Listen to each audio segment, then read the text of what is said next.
고독 속에서 진짜 나를 만나다. 이제는 혼자가 익숙해진 나날이었습니다.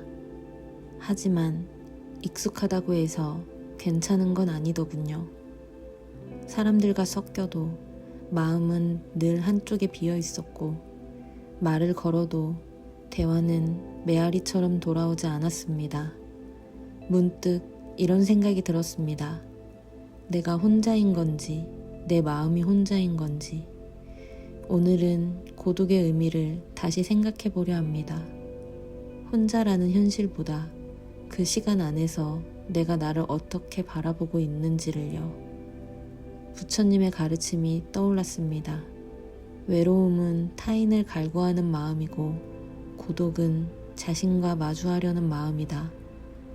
그 순간 나는 고독이란 단순히 혼자 있는 것 이상의 의미가 있음을 깨닫기 시작했습니다. 내가 혼자라는 현실이 아니라 그 안에서 내가 나를 얼마나 마주할 수 있는가가 중요하다는 생각이 들었습니다. 고독은 나를 돌아보는 시간이자 나를 만나기 위한 초대였던 것이죠. 제1장 어쩌다 고독해졌을까? 그는 늘 바쁘게 살아왔다. 직장에서의 평판은 좋았고 주변 사람들도 그를 두루두루 잘 따랐다. 퇴직하기 전까지만 해도 그의 하루는 언제나 분단위로 흘렀다. 아침 6시 기상, 신문을 훑고 출근, 점심은 거래처 사람들과, 저녁엔 회식 자리. 삶은 마치 잘 짜인 기계장치처럼 돌아갔다. 하지만 퇴직 후 모든 것이 멈췄다. 누구도 그를 찾지 않았고 휴대폰은 이제 알람 소리 외엔 울리지 않았다. 하루는 그가 말없이 창밖을 내다보며 중얼거렸다. 다들 제자리로 돌아가는데 나는 어디에 멈춰 서 있는 걸까? 그는 외로움에 잠겨 있었다. 하지만 시간이 흐르며 그것이 외로움이 아니라 자신과 마주하는 고독임을 서서히 알아차리게 된다. 외로움은 타인을 갈구하는 마음이고, 고독은 자신과 마주하려는 마음이다. 부처님의 말씀이 그의 마음에 스며들었다. 그는 그 말을 곱씹으며 혼잣말로 중얼거렸다. 이 고요함 속에서 나는 나를 만나야겠다. 고독은 단순히 누군가와의 부재가 아니었다. 오히려 그는 그 침묵 속에서 내면의 목소리가 울려오는 것을 느꼈다. 마치 그가 잃어버렸던 자신을 다시 찾는 것 같았다. 제2장 고독은 가르침이 된다. 그는 하루의 절반을 말없이 보냈다. 정원에서 죽은 잎을 걷어내고 마른 잔디 사이로 난 길을 정리했다. 차를 한 잔 내리고는 노트에 이런 글을 남겼다. 소란한 날엔 들리지 않던 내 안의 속삭임이 이제야 조금씩 들리기 시작한다. 예전엔 시간이 없다고 말했지만 사실은 마음이 복잡해 그 어떤 말도 들을 수 없었던 것이었다. 부처님의 말씀처럼 어리석은 이는 외부에서 평화를 구하나 지혜로운 이는 내면에서 평화를 발견한다. 그는 매일 자신에게 질문을 던졌다. 나는 왜 그렇게 바쁘게 살았을까? 그의 눈앞에 펼쳐진 정원과 차 한 잔의 여유 속에서 그는 차분히 자신을 들여다보기 시작했다.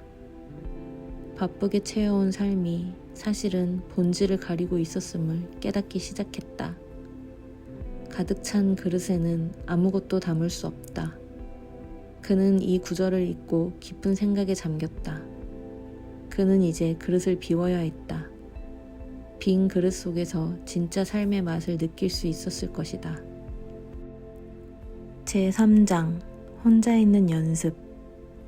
혼자 밥을 먹는 시간이 이제는 익숙했다. 그는 음식의 맛을 천천히 음미했고 식탁에 앉아 조용히 젓가락을 내려놓는 법을 배웠다. 벽에 걸린 옛 가족 사진을 바라보며 그는 자주 과거의 대화를 되새겼다.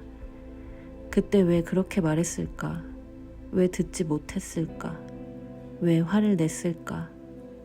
부처님의 가르침이 그에게 다시 떠올랐다.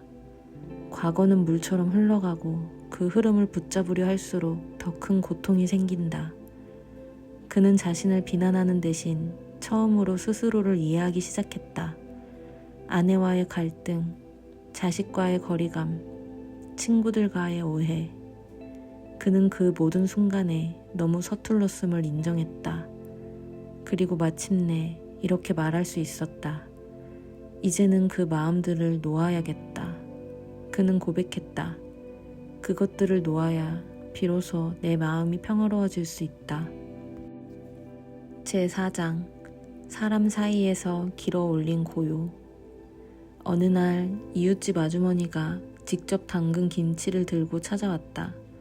그는 처음엔 낯설었다. 하지만 아주머니가 묻지도 않고 말없이 김치를 꺼내어 놓는 모습에서 그는 오래된 따뜻함을 느꼈다. 혼자 계시기 적적하시죠?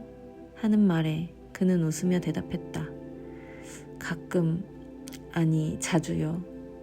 그 이후로 그는 동네 작은 도서관에 자원봉사에 나가게 되었다.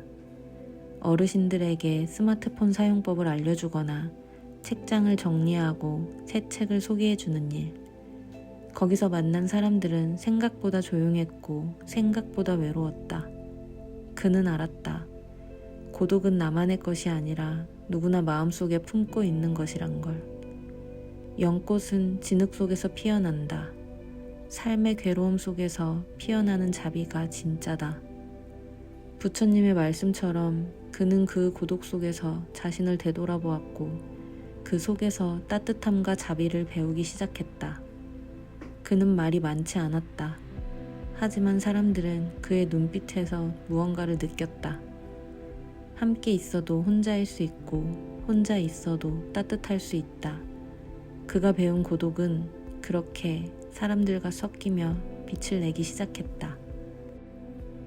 제5장 고독 속에서 찾은 자비와 조화. 이제 그는 스스로를 연민하지 않았다. 연민은 과거에 머무르게 했지만 자비는 현재를 따뜻하게 만들어 주었다.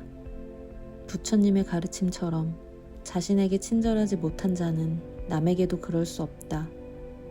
그는 매일 아침 거울을 보며 스스로에게 말했다. 괜찮아. 잘 살아냈어. 오늘도 평안하자. 그리고 마침내 그는 이런 생각에 다다랐다. 사람들과 잘 지낸다는 건 나를 억누르거나 타인을 바꾸는 게 아니라 서로가 서로를 있는 그대로 인정하고 그 다름을 받아들이는 일이다. 끝으로 고독은 나를 버린 것이 아니었습니다. 고독은 내가 나를 돌아보도록 곁을 비워준 시간이었습니다. 그 고요한 시간 속에서 나는 진짜 나를 만났고 이제는 사람들과의 관계도 조금은 덜 서운하게, 조금은 더 따뜻하게 마주할 수 있게 되었습니다. 당신이 지금 혼자라고 느낀다면 그건 떠남이 아니라 마음의 초대일지도 모릅니다. 고독 속에서 당신만의 평화를 찾으시길 바랍니다. 우리는 누구나 혼자의 시간을 지나 함께하는 순간으로 나아가는 중입니다. 그 여정의 한가운데에 있는 지금 이 순간도 당신의 삶에 아름다운 의미로 남기를 바랍니다. 바로 이 시간이 당신이 진짜 자신을 만나고 그 마음으로 세상과 마주할 수 있는 소중한 시간이 되기를 당신의 평온한 하루를 진심으로 응원하며 지금까지 비담이었습니다. 오늘도 고요한 행복이 당신과 함께하기를 바랍니다.